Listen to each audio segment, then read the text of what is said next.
All right, let's dive right in. Today, we're decoding two blueprints that, on the surface, have absolutely nothing to do with each other. One is a playbook for raw earthly power, think billionaires and backroom deals. The other, it's a cosmic framework for reality itself. But the source material we're looking at today says they aren't just related, they are two sides of the very same war. Let's see how they connect. So our story kicks off with a mystery. You've got this group of tech titans and Wall Street billionaires, and they're all suddenly making these massive, eye-watering donations. The easy answer is, oh, it's just politics. But what if that's not it at all? The documents we're about to dig into suggest the real reason is a whole lot darker, and for them, a whole lot more urgent. I mean, just look at these numbers. The sheer scale is staggering. We are talking about the kind of cash that can literally reshape elections. But here's the twist.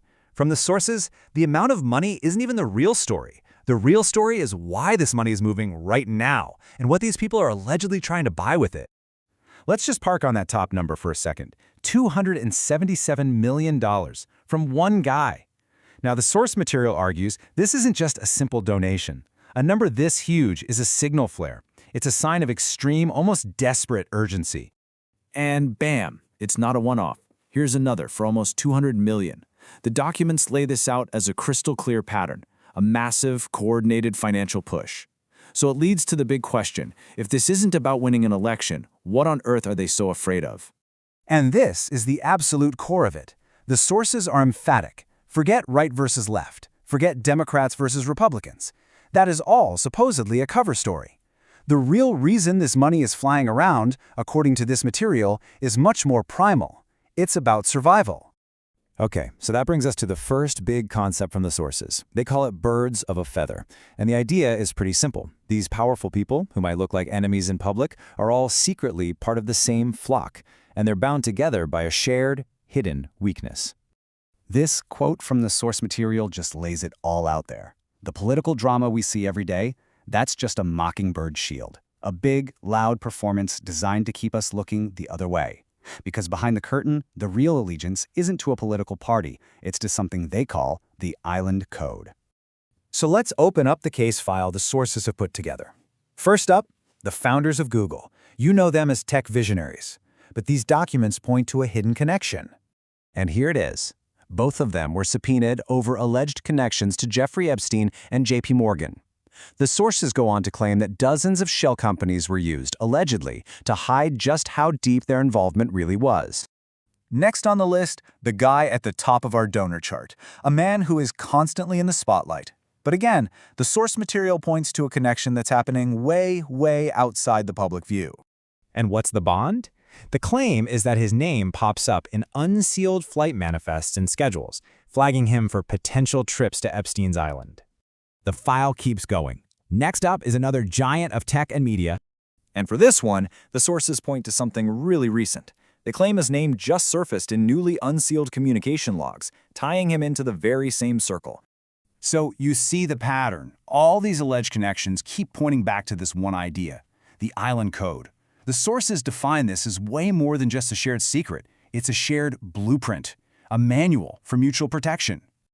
And here it is, the central accusation from the source material, laid out in black and white. It alleges that the entire blueprint is built on pedophilia and protection. The claim is that these gigantic donations aren't for politics at all. They're payments. Payments to a power structure that can promise one thing: immunity. The power to make sure incriminating files stay buried for good. The sources then lay out this timeline that goes back decades. It starts with billionaire Les Wexner giving Epstein power of attorney way back in the 90s, and it runs all the way up to the very recent subpoenas and document dumps involving today's biggest tech founders.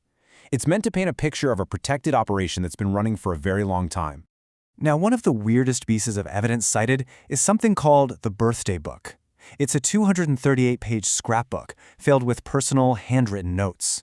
The sources highlight some pretty wild entries from world leaders and billionaires, like a note from Donald Trump talking about another wonderful secret, or a poem from Leon Black, who, by the way, paid Epstein $158 million.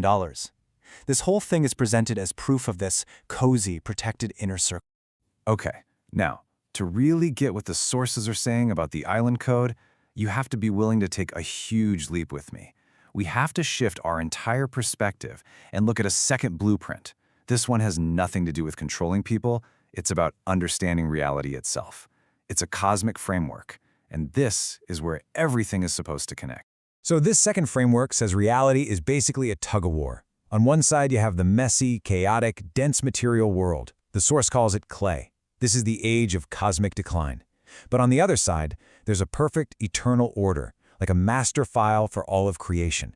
This is the divine covenant, and it's basically an unbreakable promise that this true, perfect order will always win out in the end.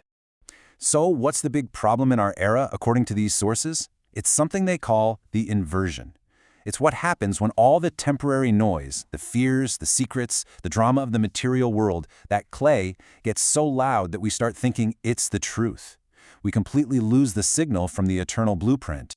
And this is where it all snaps together. You have two blueprints fighting for control. The Island Code is a plan built entirely on the secrets and lies of that material world, the clay. And the Cosmic Blueprint is its polar opposite, a plan for lining up with eternal truth. The sources argue the Island Code isn't just some political conspiracy. It is the ultimate real-world symptom of this cosmic decline. Let's just put them side by side. It couldn't be clearer. The Island Code operates on the frequency of clay. Its goal? Dominion, control over temporary, dirty secrets, files, and lies. The Cosmic Blueprint operates on the frequency of the Logos, the divine order. Its goal is also dominion, but through self-mastery and truth. One blueprint is about hiding things. The other is about knowing things. So how do you fight the inversion? How do you get in sync with the Cosmic Blueprint? The source material gives us 4 requirements, and each one is a direct counterpunch to the whole mindset of the Island Code. It's about loyalty to truth, not secrets. Finding stillness instead of panicking. Integrity, not corruption.